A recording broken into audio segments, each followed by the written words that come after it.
Aquí Pablo en 1 Tesalonicenses capítulo 1 comienza su carta mencionando su oración por los tesalonicenses, dando gracias a Dios por sus vidas y expresando su gratitud a Dios por la evidencia de la salvación verdadera y real en sus vidas, que cambiaron sus vidas.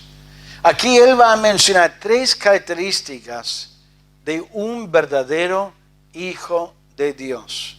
Si alguna vez dudaste de tu propia salvación, o te preguntabas si tus hijos realmente son salvos, o tu esposo o tu esposa, aquí tenemos clara evidencia de características de una persona, si realmente es salva esa persona, 3 características que manifiesta en su vida.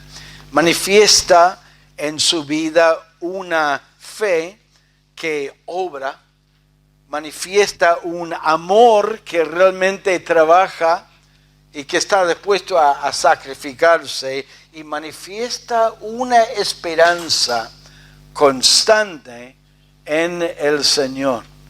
Eso no significa que estas características de un verdadero creyente no puede por ahí disminuir en algún momento, pero son características de un verdadero hijo de Dios: fe, amor y esperanza. Cuando Pablo comienza su carta, él escribe a ellos mandándoles saludos. Él dice en versículo 1, Pablo, Silvano y Timoteo, a la iglesia de los tesalonicenses en Dios Padre y en el Señor Jesucristo, gracia y paz sean a vosotros, de Dios nuestro Padre y del Señor Jesucristo. El saludo común y corriente en esa cultura era el deseo de que la gracia de Dios esté presente en su vida y que la paz de Dios reine en su vida. Sabemos por la historia de Israel que tiene una historia muy difícil, muchos ataques, muchas peleas, muchos enemigos que se levantan contra ellos, atacándoles. Hasta el día de hoy vemos esa tendencia, y desde el principio fue así. Y por eso el salmista, siendo judío por supuesto, decía: oren por la paz de Jerusalén. Oren por la paz de Jerusalén. Cuando se saludaban comúnmente paz, que Dios nos cubre con su paz, que Dios obre. En nuestra cultura nos saludamos con un beso. En otra cultura por ahí saludan con 2 besos, es la cultura. Y aún en otras culturas saludan como extendiendo la mano y dándole un fuerte saludo con la mano. Cada cultura es diferente.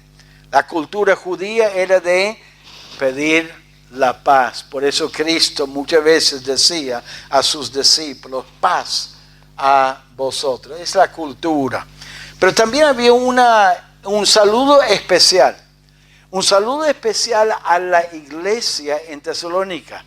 Cristo dijo en Mateo 16 que la obra de él era edificar su iglesia.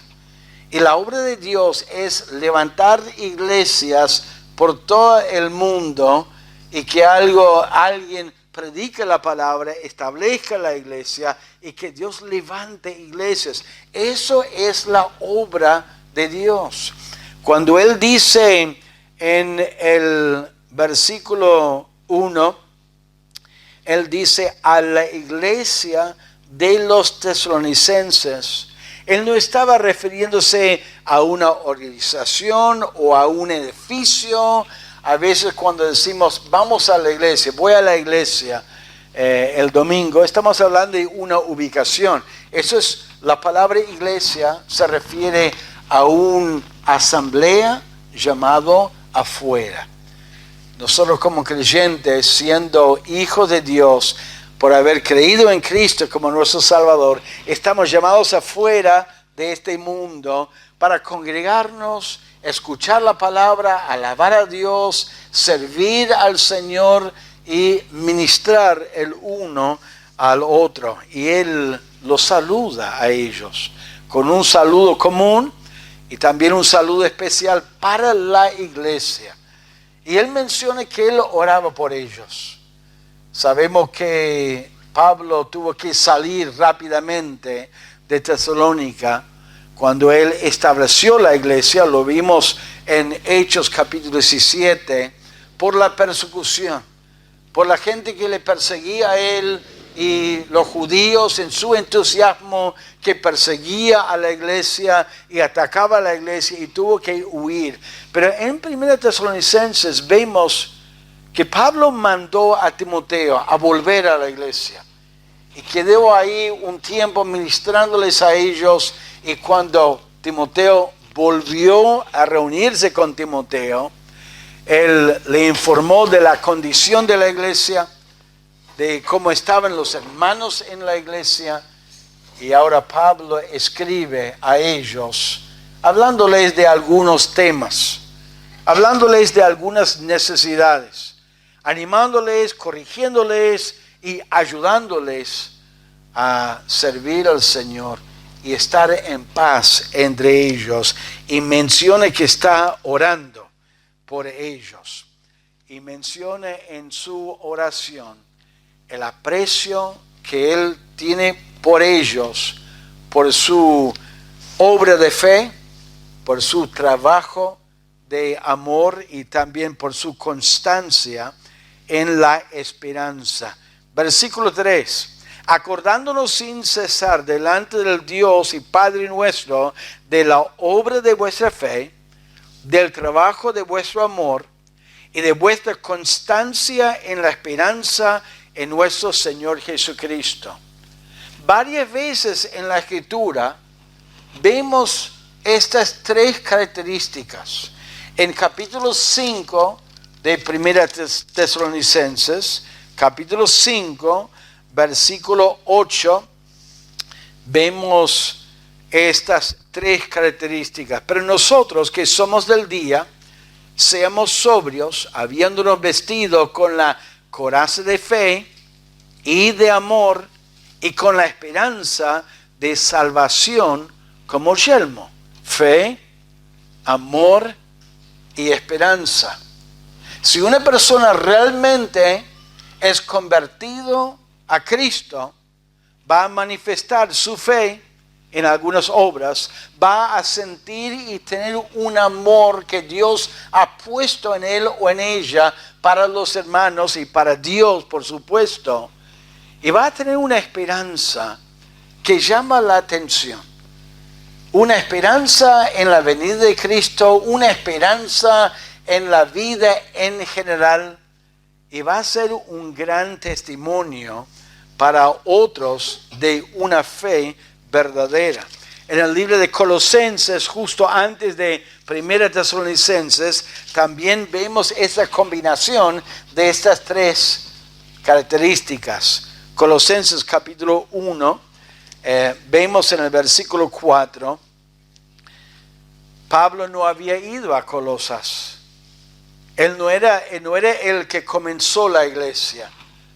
Era el padre espiritual de un hombre, Epafras, que escuchó el evangelio bajo el ministerio de Pablo y luego llevó el evangelio y Dios lo usó para levantar una iglesia en Colosas. Entonces Pablo va a decir, mire hermanos, yo oigo de sus vidas y mire lo que él oye de las vidas de ellos.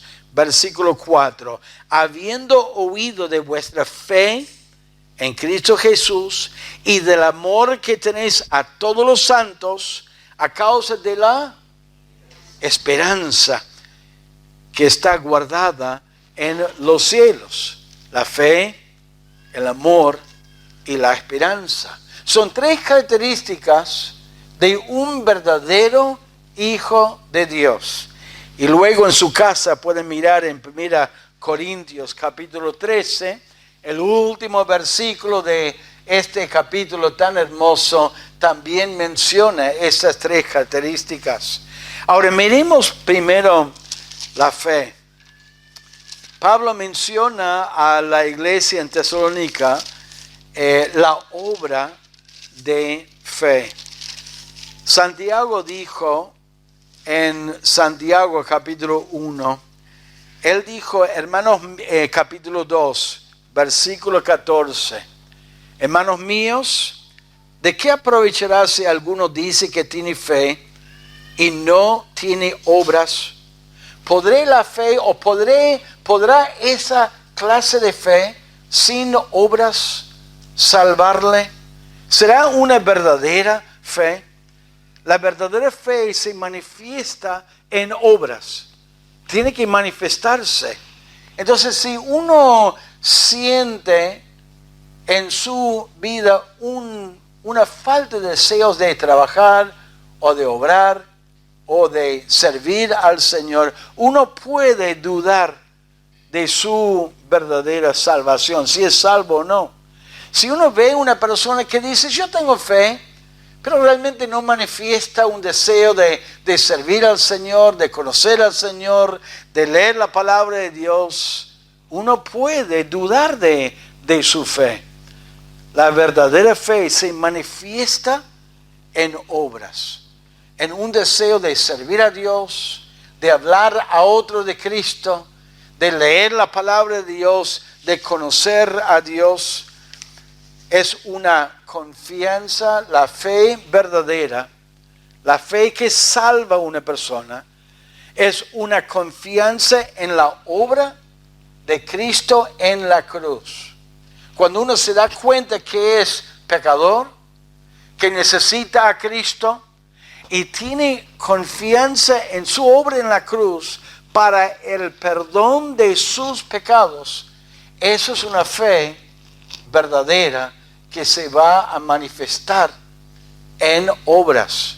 Algunos dicen, yo tengo fe, yo creo en Dios. ¿Pero qué cree? Bueno, Él está ahí, Él es el creador, Él nos ha creado, Él está en control. Yo oro a Dios a la mañana y yo tengo una fe ambigua, una fe, digamos, en la existencia de Dios. Esa fe no es una fe salvadora.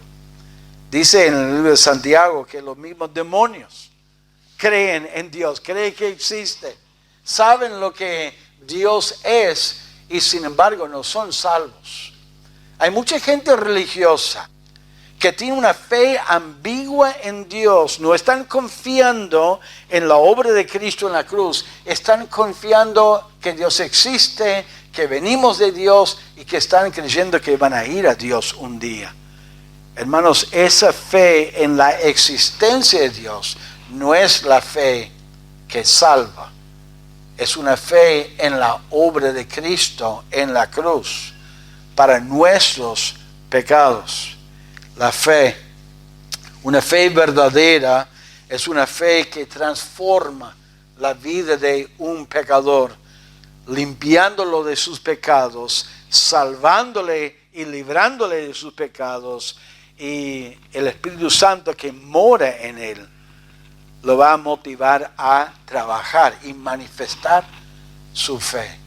Si una persona dice que tiene fe en Dios, que es salvo, pero no manifiesta un cambio, no manifiesta una diferencia en su vida, puede ser que realmente no es un verdadero hijo de Dios. Ahora, hay un peligro con eso de la fe. Un peligro porque algunos dicen, yo tengo fe, yo creo en Dios, yo voy a la iglesia o leo mi Biblia, o por ahí no voy a la iglesia, no leo la Biblia, pero yo oro a Dios todos los días. El peligro es que uno cree que es un verdadero hijo de Dios cuando no es, porque no tiene una fe que manifiesta la realidad de su salvación. Pero sabe que hay otro peligro. Hay otro peligro de que alguien se acerca a la iglesia, se acerca a Cristo porque tiene algún problema en su vida, tiene alguna enfermedad en su vida, su esposo, su esposa insiste, o chicos que se crían en la iglesia y aprenden el idioma y quieren servir al Señor y tienen obras. Están ayudando en la iglesia. Por ahí piden el bautismo. Y uno cree su testimonio, cree que realmente conoce al Señor, pero están obrando y no tiene una verdadera fe en Cristo. Es a veces engañoso eso. Cualquiera mirando a los 12 discípulos creyeron que Judas Iscariote era un verdadero discípulo de Cristo. ¿Por qué? Porque vieron las obras. Cristo mandó a los discípulos a predicar, a sanar, a ayudar a la gente y ministrar a la gente. Judas Iscariote estaba obrando, estaba trabajando para Cristo, estaba siguiendo a Cristo. Y por afuera uno diría, es un discípulo, es un hijo de Dios. Pero Cristo dijo en Juan 13 que había uno entre ellos que no era un verdadero discípulo, no era limpio, no tenía el perdón de sus pecados. Mateo 7 pinta un cuadro muy, muy triste, que algunos van a decir, Señor, echamos fuera demonios en tu nombre, sanamos en tu nombre, hicimos obras en tu nombre. Y Él les va a decir, nunca os conocí. Ese es mi miedo cuando pienso en lo que Pablo dijo de los tesalonicenses. Él vio su fe, Él habló con ellos y vio sus obras y estaba contento porque ellos manifestaron que eran verdaderos hijos de Dios. Yo no sé de su relación con Dios. Yo veo sus obras y veo a algunos que vienen a la iglesia y francamente le voy a ser sincero, no veo la fe personal en algunos. Solo Dios lo sabe y Dios puede juzgar. Yo no puedo juzgar, no tengo quizás esa confianza. Y lo triste sería que uno venga a la iglesia, que pida a Dios ayuda y que Dios en su misericordia le ayude con el trabajo, con el matrimonio, con alguna enfermedad, pero que la persona nunca llegue a depositar su fe en Cristo, siendo salvo, convirtiéndose en verdad, pero manifestando y hablando como si fuera creyente. ¿Realmente estás seguro de tu salvación? Si le preguntara, ¿estás seguro de ir al cielo? ¿Podrías contestarlo de corazón? ¿Cómo uno puede estar seguro de su salvación? ¿O has aprendido el lenguaje, el idioma, la respuesta correcta y podrías escribirlo y comunicarlo? Pero realmente solo tú sabes que en tu corazón no sos un verdadero hijo de Dios, porque sus obras no nacen de un corazón con fe en Cristo como su Salvador personal. Claro, en aquel entonces costó manifestar que era un hijo de Dios y decir que tenía fe en Cristo. Y por eso separaba, como quien diría, los que profesen ser creyentes y los verdaderos creyentes. Uno podría profesar ser hijo de Dios, pero por la persecución ya se apartaba y ya se alejaba, porque no aguantaba, porque no tenía una verdadera fe en Cristo. Hoy día es diferente. Cualquiera puede decir, yo tengo fe en Cristo. Cualquiera puede decir, yo necesito a Cristo porque tengo un lío en mi familia, en mi matrimonio, con mis hijos, con mi salud, con el trabajo, y acercarse, y Dios en su misericordia le ayuda. pero dentro de su corazón no tiene una fe verdadera, y las obras como Judas Iscariote, como otros en aquel entonces, son obras que no nacen de un corazón de fe. Pero hay una segunda característica. Acá habla del trabajo de su amor en 1 Tesalonicenses. Cuando uno recibe a Cristo, dice la palabra de Dios que Él transforma su vida. El Espíritu Santo viene a morar dentro del corazón de esa persona y Dios derrama su amor en el corazón de esa persona. Un amor para Dios que se manifiesta en un amor para los hermanos. En Romanos capítulo 5 dice así, en capítulo 5, versículo 1 dice: justificados pues por la fe, tenemos paz para con Dios por medio de nuestro Señor Jesucristo. Cuando uno es salvo, es justificado delante de Dios, Dios le perdona de sus pecados, y uno de los resultados de ser justificado y ser salvo se encuentra en el versículo 5. Y la esperanza no avergüenza, porque el amor de Dios ha sido derramado en nuestros corazones por el Espíritu Santo que nos fue dado. ¿Por qué tenemos amor para Dios? ¿Por qué de repente tenemos amor para los hermanos? Y es una característica de un verdadero hijo de Dios, porque el Dios de amor, en la persona del Espíritu Santo, mora adentro de ese creyente. Y el poder de amar es dado y derramado abundantemente en la vida de ese creyente. La segunda característica es un amor para Dios, un aprecio para Dios, un amor para los hermanos, la familia de Dios. Amémonos, hermanos, con ese tierno amor, porque es una característica de un verdadero hijo de Dios. El amor mora en cada verdadero hijo de Dios. Si uno no siente el amor para los hermanos, si uno puede ausentarse de la iglesia y no extrañar a los hermanos, uno diría, ¿será realmente un verdadero hijo de Dios?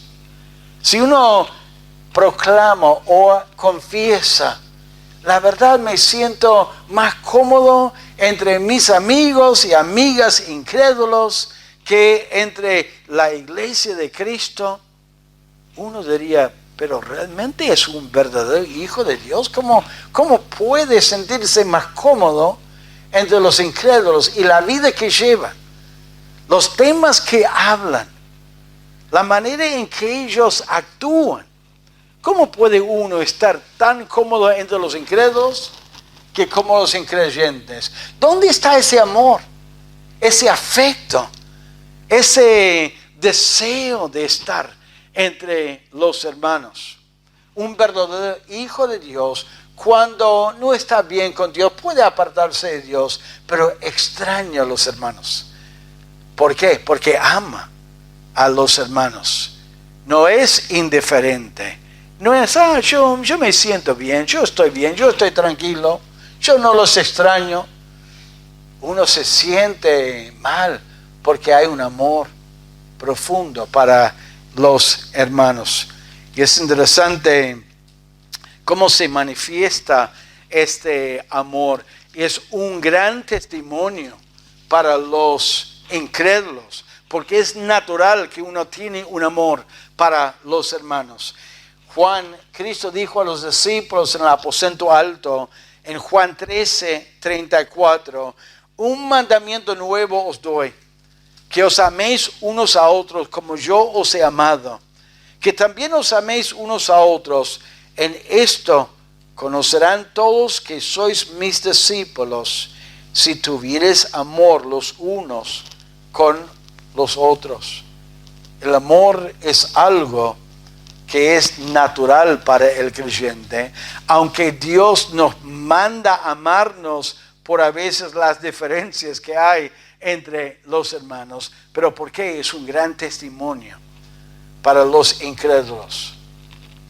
Es un testimonio a los incrédulos que cuando ellos ven el amor, ellos tienen algo diferente, o mejor dicho, alguien diferente en su vida, el Señor Jesucristo. Ellos son hijos de Dios. Pablo les dice a ellos: doy gracias a Dios por el sacrificio, por el trabajo de amor. Y la palabra trabajo habla de sacrificio. Uno está dispuesto a hacer lo necesario para ayudar a un hermano, para servir a Dios, para servir al Señor en cada aspecto de su vida. Ahora, el énfasis es en el sacrificio. Antes, ¿cómo vivíamos? Antes de conocer a Cristo, pensando siempre en el número uno. ¿Quién es? Yo.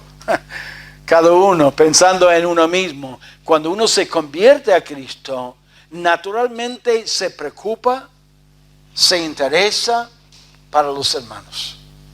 Siente sus dolores, siente sus luchas, desea orar por los hermanos y acompañar a sus hermanos.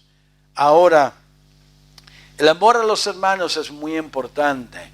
Es una característica de un verdadero hijo de Dios.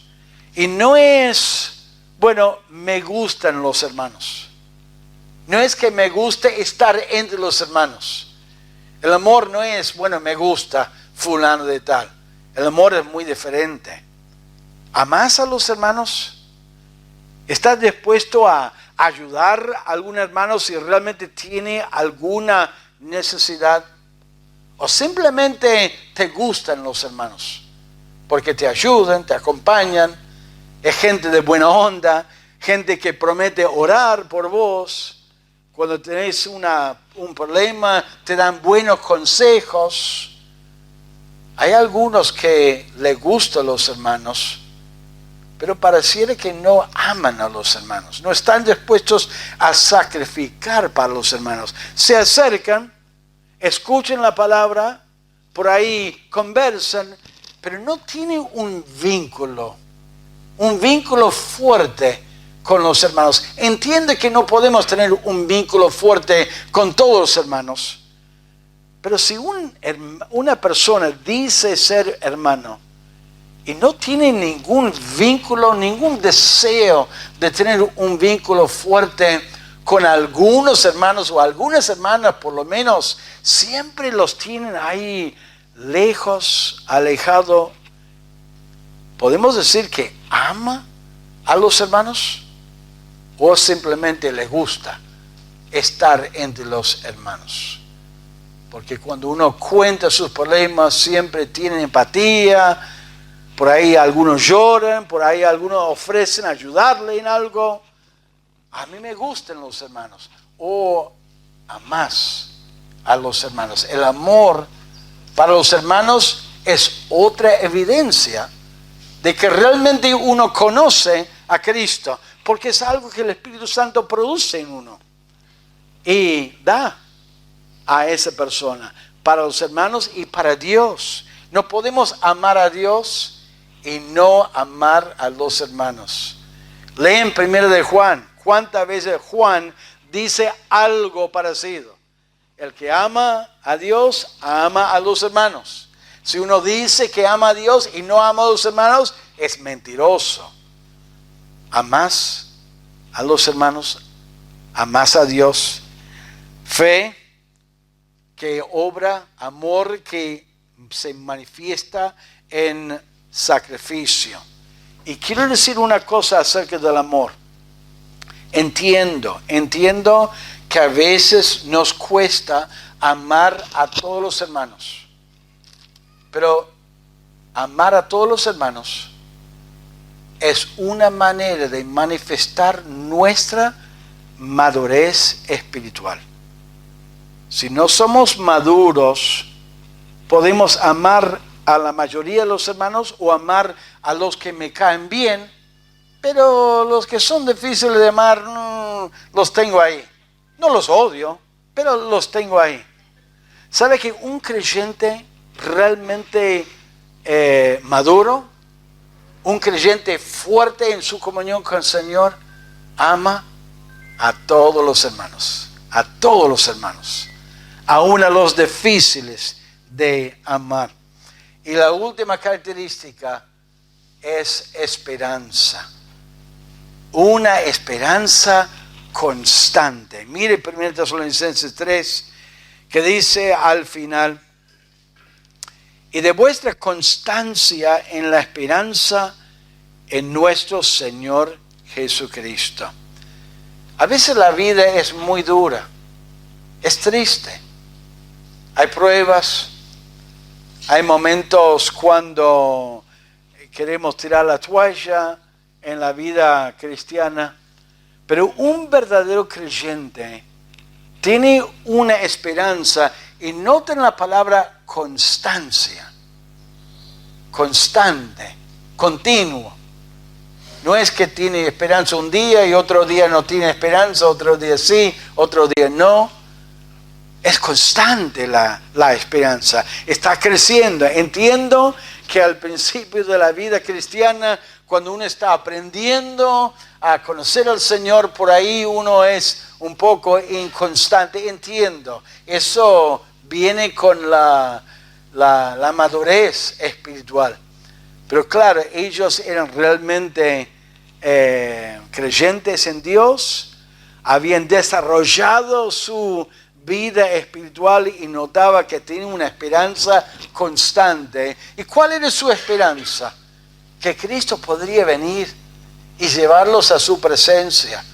Que no estaban viviendo por esta vida material, sino que eran peregrinos y estaban yendo hacia la ciudad celestial. En 1 Tesalonicenses versículo 9, capítulo 1, versículo 9 dice: porque ellos mismos cuentan de nosotros la manera en que nos recibisteis y cómo os convertiste de los ídolos a Dios para servir al Dios vivo y verdadero y esperar de los cielos a su Hijo, al cual resucitó de los muertos, a Jesús, quien nos libra de la ira venidera. ¿Cuál es nuestra esperanza, hermanos? Estar con Cristo, que Él viene a buscarnos y llevarnos a su presencia. Entonces aquí en esta vida estamos de paso nomás. Los problemas de la política, los problemas de la economía, los problemas de la vida, un día vamos a dejarlo todo atrás. Miremos a Cristo, confiamos en Él. Y cuando ves una persona que dice: yo creo en Dios, y manifiesta esa fe en obras, tiene un deseo de hacer obras, y tiene un amor para Dios que se manifiesta en un amor para los hermanos, y que tiene una esperanza en Dios, podemos decir: solo Dios sabe de verdad si es salvo o no, pero podemos quedarnos nosotros tranquilos en cuanto a nuestra vida y también en cuanto a la vida de nuestros seres queridos. Pablo miraba a los tesalonicenses y decía: yo veo estas características. Timoteo me confirma que están trabajando, manifestando su fe, que están obrando con un amor para Dios y un amor para los hermanos y una esperanza a pesar del sufrimiento, a pesar de las luchas que tienen. Yo doy gracias a Dios por su salvación. ¿Tienen estas características en tu vida? ¿Estás orando por una persona y por ahí pensando: no sé si es salvo o no? Si dice: yo tengo fe en Dios. Yo tengo familiares que me han dicho: yo tengo fe en Dios, yo soy salvo. Pero yo veo la palabra de Dios y digo: no tiene un deseo de trabajar o servir a Dios, o de congregarse y escuchar la palabra de Dios. No tiene un amor para la familia de Dios. Puede ser que Dios sea su Padre celestial cuando no tiene un amor para el Padre, manifestado un amor para Dios. Tiene una esperanza, pero una esperanza muy superficial. Sí, yo voy a ir al cielo. Quédate tranquilo, que yo voy a ir al cielo un día. Pero no es muy claro. Sigamos orando por su salvación. Que realmente sea algo donde ellos dan un verdadero testimonio de estos cambios en su vida.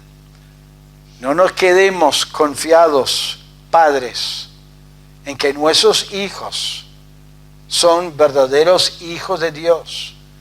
Si no vemos estas características en sus vidas, no se queden tranquilos, esposo o esposa, si mirando la palabra te hace dudar de la salvación de tu esposo o tu esposa. Hay gente a veces que me asegura, sí, mi esposo es salvo, mi esposa es salva. Y yo lo miro de un punto de vista neutral, porque claro, el esposo, la esposa, lo ama a su esposo o esposa. Entonces desee que sea salvo. Entonces cuando dicen, sí, quédate tranquilo, yo soy salvo, yo conozco al Señor, uno dice, sí, qué bueno. Pero examinando la palabra, uno dice, bueno, no tiene ganas de trabajar para Dios. No tiene un amor para los hermanos. Y tiene una esperanza, pero muy liviana, porque pareciera que está viviendo más para este mundo que para el mundo venidero. Le interesa más lo material, las cosas de este mundo. No está con la mirada en Cristo y la ciudad celestial. Hay que orar por su salvación.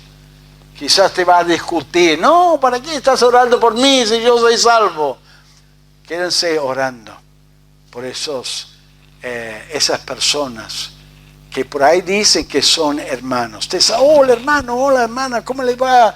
Pero realmente hay dudas, hay evidencia en tu vida que sos un verdadero hijo de Dios. Sí, pastor, vengo a la iglesia, leo mi Biblia, me bauticé cuando tenía 15 años. Eso no es lo que Dios dice, que es una evidencia de un verdadero hijo de Dios. Es un cambio en su vida que se manifiesta en obras, amor y en esperanza. Vamos a orar al Señor.